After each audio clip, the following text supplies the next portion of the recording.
Madam, আপনি আপনার স্বামীর বিরুদ্ধে ভোটে দাঁড়ালেন। প্রতিটা ঘরে ঘরে স্বামী স্ত্রীতে লড়াই চলছে, আর আমরা ভোটের ময়দানে করবো, তাতে কি? ম্যাডাম, এই মুহূর্তে আপনার স্বামীর সবচেয়ে বড় শত্রু আপনি। আপনারা কি রাতে এক ঘরে এক বিছানাতেই ঘুমান?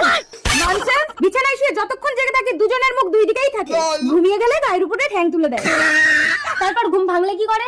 ঘুম ভাঙলে আর কি, তোমাদের প্রিয় প্রার্থী নিজের ভোটটাও আমাকে দিয়ে দেয়। ঠিক আছে, আপনি মিডিয়াকে বলুন আপনি মানুষের জন্য কি করতে চান। আমি মানুষের জন্য নিঃস্বার্থভাবে কাজ করতে চাই, মানুষের প্রয়োজন পূরণ করতে চাই। আপনি কি ভোটে জেতার জন্য মিডিয়ার সামনে মিথ্যে প্রচার করছেন? একদম না, আমি মানুষকে প্রমাণ করে দেবো।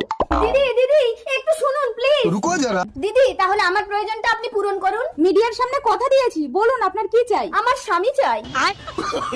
আমাকে কেন ধরছেন? নিজের স্বামীটাকে দান করুন না। ঠিক আছে, চলুন চলুন। আমি এবারের নির্বাচনের প্রার্থী, আমার নিজের স্বামীকে আমি তোমার হাতে তুলে দিলাম। এবার বলো, তুমি আমাকে ভোট দেবে তো? তোমার স্বামী এখন আমার স্বামী, নিজের স্বামীকে ভোট না দিয়ে তোমাকে ভোট দেবো?